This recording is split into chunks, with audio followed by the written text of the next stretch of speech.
الرجيم بسم الله الرحمن الرحيم إذ قال موسى لأهله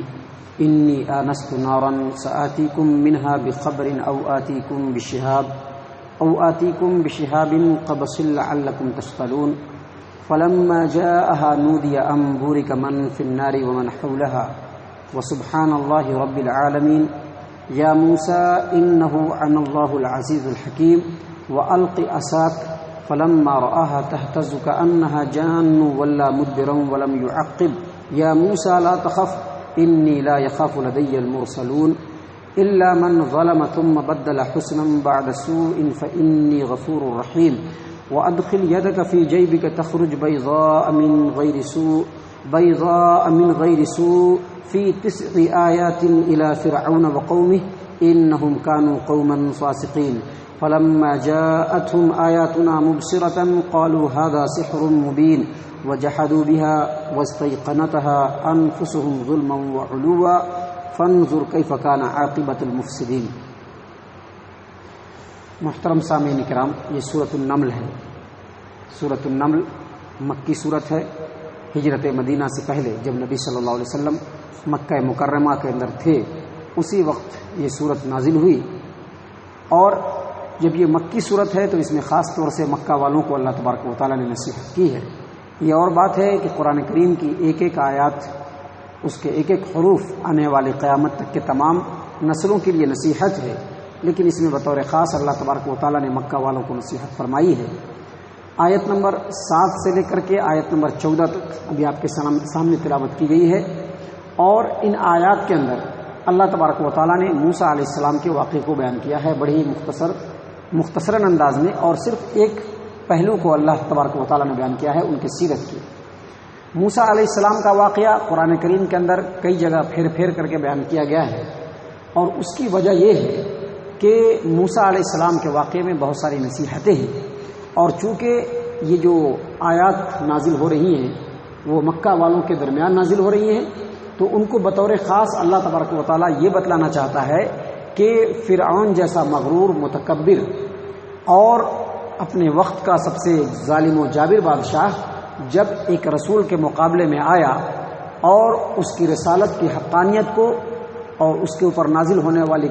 جو معجزات تھے اس کی صداقت کو جب اس نے جھٹلانے کی کوشش کی تو اللہ تبارک و تعالیٰ نے اس کو دریا میں غرقاب کر دیا. تو اے مکہ والوں،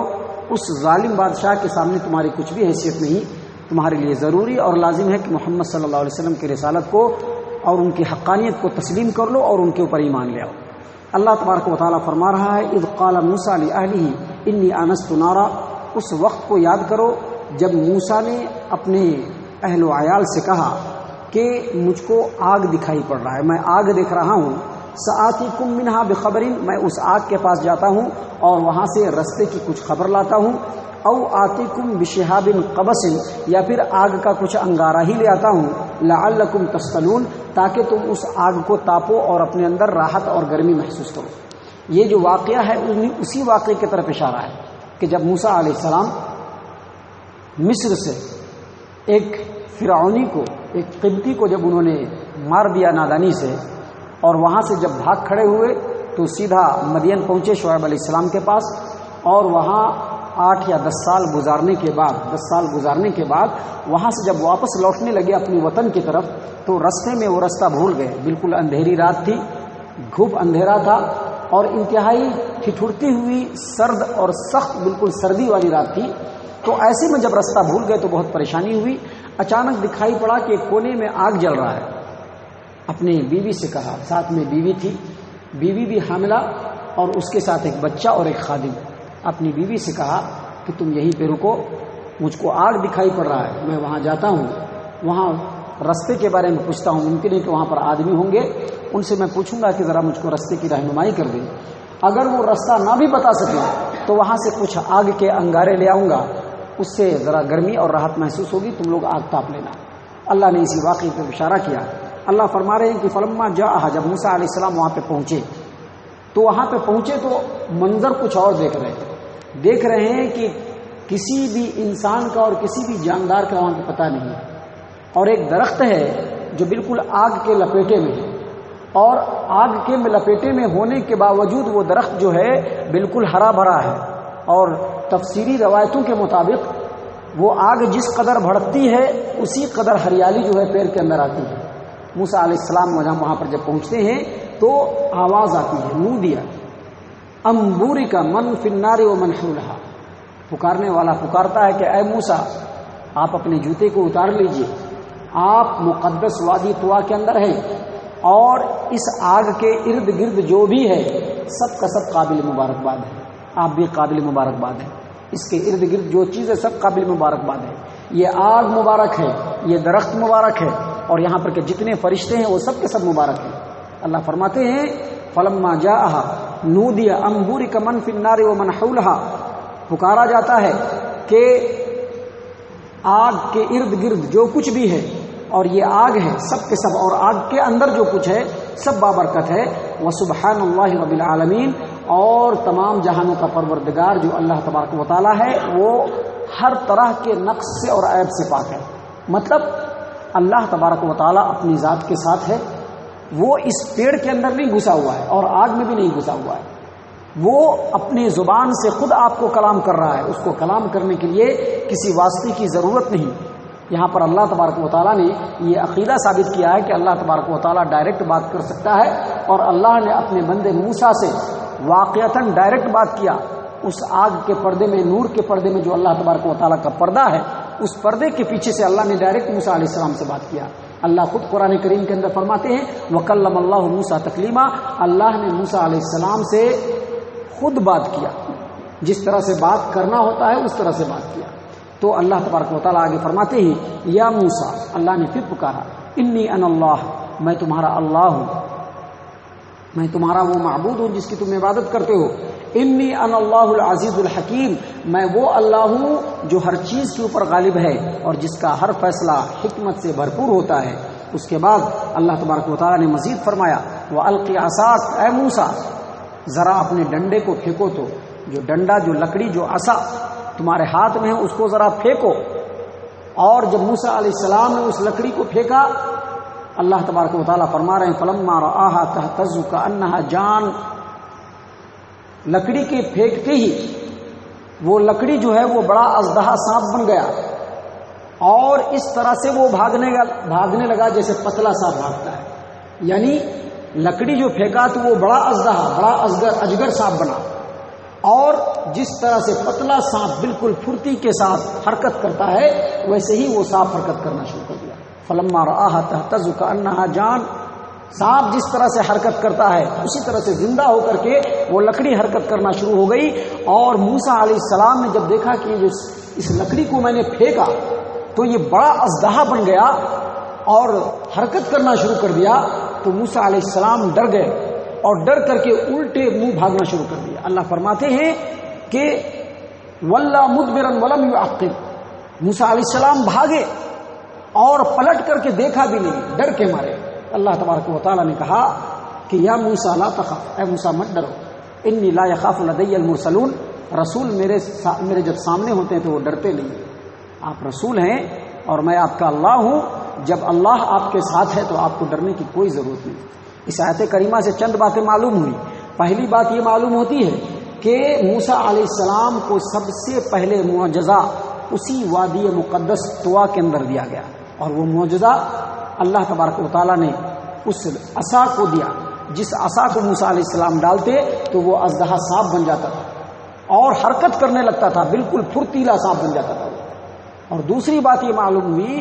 کہ موسیٰ علیہ السلام کو نبوت اب ملنے والی ہے، یہ موسیٰ علیہ السلام کو علم نہیں تھا، کیونکہ جب موسیٰ علیہ السلام نے سانپ کو لکڑی کو پھینکا اور وہ زندہ اژدہا سانپ بنا تو موسیٰ علیہ السلام ڈر گئے اور ڈر کر کے وہاں سے بھاگ کھڑے ہوئے۔ وہ ڈرنا اس بات کی دلیل ہے کہ موسیٰ علیہ السلام کو معلوم نہیں تھا کہ اب وہ نبی بننے والے ہیں، ان کو معلوم نہیں تھا کہ یہ جو لکڑی ہے یہ عین معجزہ ہے جو سانپ بن گیا ہے، اسی لیے ڈر کر کے بھاگ کھڑے ہوئے تھے۔ اور ایک اور بات یہ معلوم ہوتی ہے کہ جب کسی نبی کو پہلی مرتبہ نبی بنایا جاتا ہے، جب اس کو نبوت دی جاتی ہے تو اس وقت طبیعت کے اوپر ایک بوجھ اور ایک بار سا محسوس ہوتا ہے، ایک عجیب طرح کی جو بے چینی محسوس ہوتی ہے، دل کے اندر خوف محسوس ہوتا ہے۔ یہی خوف موسیٰ علیہ السلام نے محسوس کیا،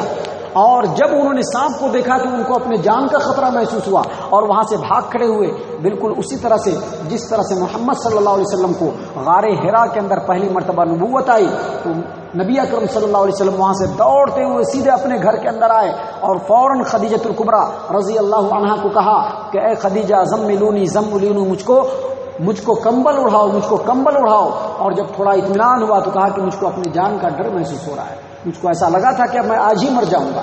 مجھ کو خوف محسوس ہونے لگا تھا. تو جب کسی نبی کو نبوت ملتی ہے تو اس وقت ان کو ایک انجانا سا خوف محسوس ہوتا ہے، طبیعت کے اوپر ایک بوجھ سا محسوس ہوتا ہے. یہی باتیں اس آیت کریمہ کے اندر معلوم ہو رہی ہے. اس کے بعد اللہ تبارک و تعالیٰ نے اسی آیت کریمہ کے اندر موسیٰ علیہ السلام کو تسلی بھی دی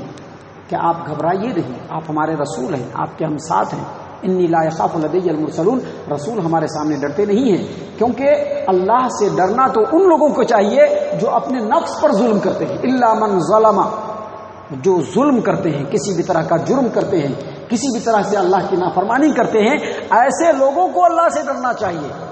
ہاں اگر کوئی آدمی اس روئے زمین پر کوئی جرم کر لیتا ہے، کوئی برائی کا کام کر لیتا ہے اور برائی کا کام کرنے کے بعد پھر وہ نیکی کی طرف راغب ہو جاتا ہے اور اپنے برائی کو نیکی سے بدل لیتا ہے تو پھر اللہ تبارک و تعالیٰ غفور الرحیم ہے، بخشنے والا ہے. اللہ نے فرمایا الا من ظلم، ڈرنا تو اس کو چاہیے جو ظلم کرتا ہے. ثم بدل حسنا بعد سوء،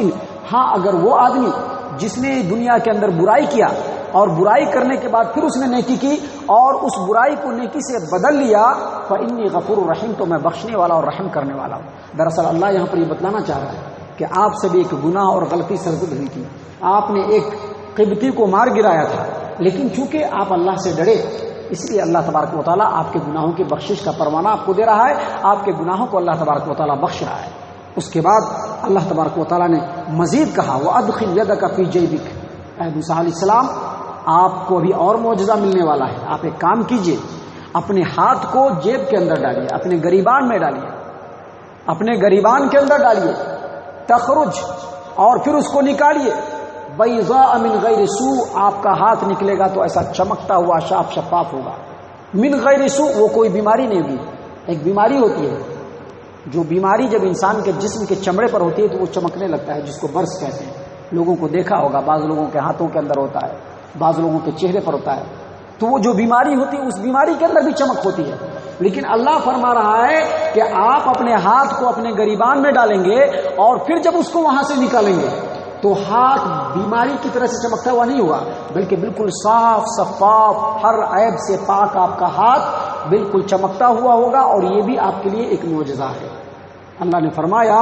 کہ وَأَدْخِلْ يَدَكَ فِي جَيْبِكَ، اپنے ہاتھ کو اپنے گریبان میں ڈالیے، نکالیں گے تو ہر طرح کی بیماری سے ہٹ کر کے آپ کا ہاتھ چمکتا ہوا ہوگا. فی 9 آیات، یہ 9 نشانیاں آپ کو دی جا رہی ہیں. حالانکہ یہاں پر 2 بڑے بڑے نشانیوں کا تذکرہ ہے، ایک ید بیضا کا اور دوسرا عصائے موسیٰ، یعنی موسیٰ علیہ السلام کی لکڑی جو سانپ بن گئی، اور دوسرا موسیٰ علیہ السلام کا ہاتھ جو ہے وہ جب نکالا تو وہ چمکتا ہوا تھا. حالانکہ اس کے علاوہ 9 نشانیاں اور اس کے علاوہ 7 نشانیاں اور اللہ نے دی ہیں، جس کا تذکرہ اللہ تبارک و تعالیٰ نے سورہ بنی اسرائیل آیت نمبر 101 کے اندر اور سورہ اعراف، سورۃ الاعراف آیت نمبر 133 کے اندر 9 نشانیاں. ایک عصائے موسیٰ یعنی موسیٰ علیہ السلام کی لکڑی جو سانپ بن جاتی تھی، دوسرا ید بیضا یعنی موسیٰ علیہ السلام کا ہاتھ جب وہ گریبان میں ڈالتے اور نکالتے تو چمکتا ہوا ہوتا، اور تیسرا موسیٰ علیہ السلام کو برسر مجمع تمام لوگوں کے سامنے اللہ تبارک و تعالیٰ نے اس وقت کے بڑے بڑے بھٹنر جادوگروں کے اوپر اللہ نے ان کو فتح دی. جو بڑے بڑے جادوگر تھے، اپنے وقت کے مشہور ترین جادوگر تھے، ان جادوگروں کے مقابلے میں اللہ تبارک و تعالیٰ نے ان کو فتح دیا. یہ بھی ایک معجزہ. اسی طرح سے اللہ تبارک و تعالیٰ نے ان کی نبوت کی حقانیت اور صداقت میں سے ایک معجزہ یہ بھی دیا کہ بیک وقت پورے ملک میں سوکھا پڑ گیا، اور اللہ تبارک و تعالیٰ نے چند اور نشانیاں دی. مثلا پورے ملک میں طوفان آیا، پورے ملک میں ٹڈی دل آیا، مینڈک کا عذاب اللہ نے ان کو دیا جو موسیٰ علیہ السلام کی نشانیوں میں سے ایک نشانی تھی، اور اسی طرح سے خون کا بلا بھی اللہ نے ان کو دیا کہ وہ معجزہ ان کے قوم کے اوپر آیا تاکہ ان کی حقانیت کو لوگ مان لیں. تو اللہ تبارک و تعالیٰ فرماتے ہیں کہ یہ جو 9 نشانیاں تھیں اللہ تبارک و تعالیٰ نے موسیٰ علیہ السلام کو دیا اور دے کر کے فرعون کی طرف بھیجا. انہم کانوا قوما فاسقین، کیونکہ وہ بدکار قوم تھی. فلما جاءتهم آیاتنا مبصرۃ، قالوا هذا سحر مبین، اتنے بصیرت افروز معجزوں کو اللہ تبارک و تعالیٰ نے موسیٰ علیہ السلام کو دیا، اور اس کو لے کر کے وہ فرعون کے دربار میں پہنچے، پھر بھی انہوں نے کہا کہ یہ کھلا ہوا جادو، وہ ماننے سے انکار کر دیا، وہ جحدوا بہا، انکار کیا اور تکبر کیا، گھمنڈ کیا، وجحدوا بہا واستيقنتها انفسهم ظلما وعلوا، ظلم کرتے ہوئے، تکبر کرتے ہوئے موسیٰ علیہ السلام کی معجزوں کا انہوں نے انکار کیا، حالانکہ جب موسیٰ علیہ السلام اور ہارون علیہ السلام ان کے دربار میں، فرعونیوں کے دربار میں پہنچے اور اللہ کا پیغام سنایا اور ثبوت کے طور پر یہ معجزے جب ان لوگوں کے سامنے پیش کیے، تو فرعون نے دل میں یقین کر لیا کہ یہ اللہ کی ہی بات ہے، لیکن گھمنڈ کیا، تکبر کیا، ظلم کیا، اور موسیٰ علیہ السلام کی نبوت کا بھی انکار کیا، ان معجزوں کا بھی انکار کیا، اور کہا کہ یہ کھلا ہوا جادو ہے۔ اللہ تبارک و تعالیٰ فرماتے ہیں فانظر کیف کان عاقبۃ المفسدین، اس انکار کرنے کی وجہ سے ان لوگوں کا کیا انجام ہوا، اے مکہ والوں دیکھ لو۔ تو دوسری جگہ اس کا پورا انجام بتایا گیا ہے کہ موسیٰ علیہ السلام کے مقابلے میں آنے والے اس فرعون کو اور اس کے پورے لشکر کو اللہ تبارک و تعالیٰ نے دریا کے اندر غرقاب کر دیا، اور موسیٰ علیہ السلام اور ان کی قوم کو اللہ تبارک و تعالیٰ نے عزت و شرف سے ہم اطلاع کیا۔ آج بھی اگر کوئی محمد صلی اللہ علیہ وسلم کے رسالت کو اپناتا ہے، آپ صلی اللہ علیہ وسلم کے طریقے کو اپناتا ہے، ایمان رکھتا ہے، دل و جان سے لگاتا ہے، یقینی طور پر دنیا اور آخرت دونوں کے اندر اللہ تبارک و تعالیٰ اس کو سرخرو کرے گا۔ اللہ تبارک و تعالیٰ ہم تمام کو ان آیات کے اوپر غور و فکر اور تدبر کرنے کی توفیق عنایت فرمائے۔ اللہ تبارک و تعالیٰ ہم تمام کو مومنین کے صف میں شامل فرمائے، جنت الفردوس میں جگہ عطا فرمائے۔ اے اللہ ہم تمام کو جہنم سے پناہ دے، اے رب العالمین ہم تمام کو جہنم سے پناہ دے، اے مالک الملک ہم تمام کو جہنم سے پناہ دے، آمین۔